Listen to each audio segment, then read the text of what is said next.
இயேசு கிறிஸ்துவின் ஏற்ற நாமத்தினாலே உங்களை யாவருமாய் வாழ்த்துகிறேன்.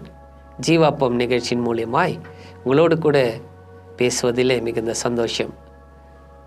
மத்தேயுவின் சுவிசேஷம் 17ஆம் அதிகாரம் 20ஆம் வசனத்தை நாம் இந்நாளிலே தியானிக்கப் போகிறோம். அதை முதலாவது வாசிக்கலாம். அதற்கு இயேசு, உங்கள் விசுவாசத்தினாலே தான் கடுகு விதை அளவு விசுவாசம் உங்களுக்கு இருந்தால் நீங்கள் இந்த மலையை பார்த்து இவ்விடம் விட்டு அப்புறம் போ என்று சொல்ல அது அப்புறம் போம். உங்களால் கூடாத காரியம் ஒன்றும் மீறாது என்று மெய்யாகவே உங்களுக்கு சொல்லுகிறேன் என்றார். ஆம் தேவ பிள்ளைகளே, இந்த வசனத்தை வாசிக்கும் பொழுது என்ன சொல்லுகிறது என்று சொன்னால், கடுகு அளவு விசுவாசம் என்று சொல்லப்படுகிறது. அநேக நேரத்தில் நாம் நிறைய பேர் நமக்கு சொல்லும் பொழுது கர்த்தர் மேல் ஒரு பெரிய விசுவாசத்தை வைக்க வேண்டும் அப்படின்னு எல்லாம் சொல்கிறது நம்ம கேட்டு இருக்கிறோம். ஆனால் இங்கே இயேசு சொல்கிறாரு, சிறிதான ஒரு விசுவாசம், அது ஒரு முழுமையான ஒரு விசுவாசம், ஒரு பரிபூர்ணமான ஒரு விசுவாசம். சந்தேகப்படாமல் இருந்தால் நம்ம என்ன கேட்கிறோமோ நிச்சயமாக ஆண்டவர் அது நமக்கு தருகிறவராய் இருக்கிறார். மனுஷனுக்கு கூடாத காரியம் தேவனால் கூடும் என்று சொல்லி நாம் பார்க்கிறோம். அதனால தான் இந்த வசனம் சொல்லுகிறது, இப்படியாக உங்களுடைய வாழ்க்கையிலே எப்படிப்பட்ட ஒரு பிரச்சனை இருந்தாலும் சரி, நிச்சயமாக நீங்கள் விசுவாசத்தோடு நீங்கள் ஜெபித்தால் நிச்சயமாக கர்த்தர் அதை மாற்றி தரப்போகிறார். அதனாலே நீங்கள் நம்பிக்கையோடு இருக்க வேண்டும். எது வரைக்கும் என்று சொன்னால், அதை நீங்கள் பெற்றுக்கொள்ளும் வரையிலுமாய் நீங்கள் நம்பிக்கையாக இருக்க வேண்டும்.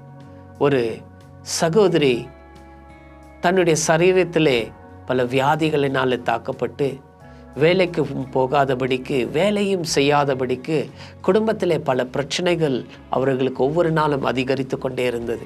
அப்பொழுது அந்த நேரத்தில் இயேசுவை பார்த்து சொன்னாங்க, ஆண்டவரே, இந்த சூழ்நிலையை நீங்கள் தான் மாற்றி அமைக்கணும், இந்த குடும்பத்தின் வாழ்க்கையை நடத்துவதற்கு எனக்கு பலன் இல்லாமல் இருக்குது அப்படின்னு சொல்லி அவங்க விசுவாசத்தோடு ஜெபித்தாங்க. உடனே நடக்கவில்லை. ஆனால் காலங்கள் கொஞ்சம் கொஞ்சமாக கடந்து போகும் பொழுது அவருடைய சரீரத்தில் சுகம் வருவதை பார்த்தார்கள். அதை உணர்ந்தார்கள், இது இயேசு தான் எனக்கு சுகத்தை கொடுத்து கொண்டிருக்கிறார்கள்னு சொல்லி.